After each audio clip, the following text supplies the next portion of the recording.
In nomine Patris et Filii et Spiritus Sancti. Amen. Magandang umaga sa ating lahat sa anumang panig ng buong mundo. Mga nakikinig at nanonood ngayon, atin naman pakinggan ang mabuting balita ng Panginoon ayon kay San Mateo. Glory to you, Lord Jesus Christ. Noong panahong iyon, umalis si Jesus at sa kanyang paglakad, nakita niya ang isang taong ang pangalay Mateo. Nakaupo ito sa pangilinan ng buwes. Sinabi ni Jesus sa kanya, "Sumunod ka sa akin." Tumindig si Mateo at sumunod sa kanya. Nang si Jesus at ang kanyang mga alagad ay nasa bahay ni Mateo, dumating ang maraming publikano at mga makasalanan. At sila'y magkasalong kumain. Nang makita ito ng mga Pariseo, tinanong nila ang kanyang mga alagad, "Bakit sumasalo sa mga publikano at mga makasalanan ang inyong guro?" Narinig ito ni Jesus at siyang sumagot, "Ang mga may sakit ang nangangailangan ng manggagamot, hindi ang mga walang sakit. Humayo kayo at unawain ninyo ang kahulugan nito. Habag ang ibig ko at hindi hain, sapagkat naparito ako upang tawagin ang mga makasalanan, hindi ang mga banal." Ang mabuting balita ng Panginoon. Praise to you, Lord Jesus Christ. Pagnilayan natin bilang Romano Katoliko sa unang pagbasa sa Efeso at sa kapistahan ni Apostol San Mateo, manunulat ng mabuting balita. Sa Ebanghelyo ngayon, ipinagdiriwang natin ang kapistahan ni San Mateo, ang maniningil ng buwis na tinawag ni Jesus upang maging isa sa kanyang mga alagad. Ang kwento ng pagtawag kay Mateo ay nagpapakita ng lubos na awa at pagmamahal ng Diyos na nagbibigay ng pag-asa sa lahat ng mga nagkasala. Sa pagnilay natin, una, ang patawag ni Mateo. Si Mateo bilang isang publikano ay itinuring na makasalanan sa paningin ng mga Hudyo dahil sa kanyang propesyon bilang maniningil ng buwis, na madalas na nauugnay sa pandaraya at pang-aabuso. Ngunit si Jesus ay hindi tumitingin sa mga panlabas na pagkatao ni Mateo. Sa halip, nakita niya ang potensyal na kabila ng kanyang pagkakasala. Nang tawagin siya ni Jesus, tumindig siya at sumunod agad. Isang tanda ng tunay na pagbabalik loob. Marami sa atin ang nagkakasala at natutukso.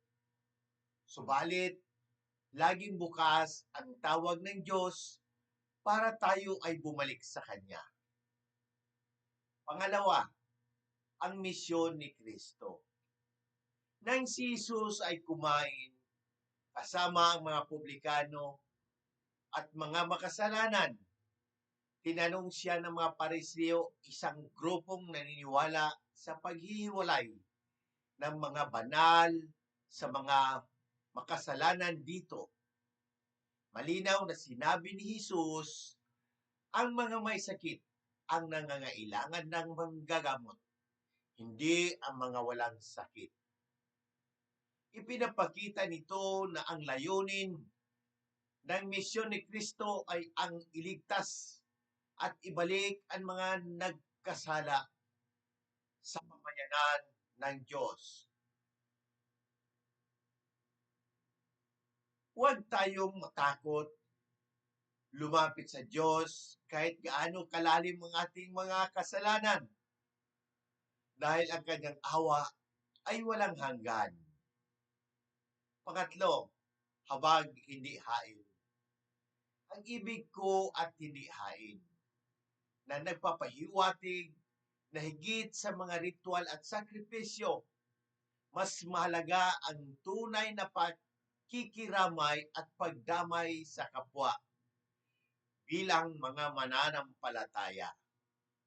Tayo ay tinatawag na maging mga instrumento ng habag ng Diyos.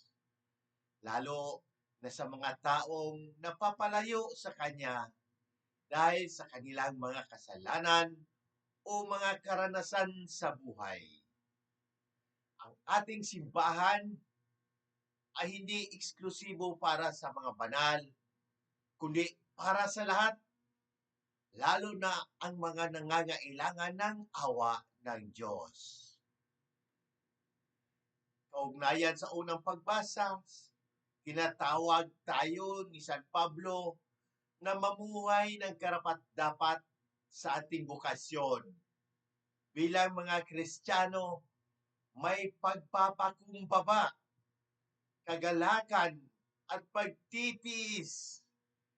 Itinatag ni Kristo ang kanyang simbahan upang tayo'y lumago sa pagkakaisa at pananampalataya patungo sa pagiging ganap na tao ayon sa kanyang halimbawa. Si Mateo ay isang malinaw na halimbawa ng isang taong tinawag mula sa kasalanan tungo sa misyong maging isa sa mga saksi ng mabuting balita. Panginoon, tulad ni San Mateo, naway manamin ang iyong tawag sa aming buhay upang mas maging masunurin sa iyong mga layunin. Gabayan mo kami upang maging instrumento ng iyong awa at liwanag sa mga taong nangangailangan ng iyong pag-ibig. Amen. Sa muli, hinihikayat ko ang lahat, Katoliko man na o hindi, na magtanong at pagnilayan ang mensahe ng Ebanghilyong ito. Kung may mga katanungan kayo tungkol sa pananampalataya, ang ating simbahan o anumang aspeto ng ating buhay, bukas ang aking puso na sagutin ang mga ito. Sama-sama natin pagnilayan at pahalagahan ang habag at pag-ibig ng Diyos na ipinapayag ni Jesus sa Ebanghilyong ito. Sa pamamagitan ng ating mga gawain at salita, naway maging daluyan tayo ng habag at pagmamahal ng Diyos sa lahat ng tao. Amen. In nomine Patris et Filii et Spiritus Sancti. Amen. God bless!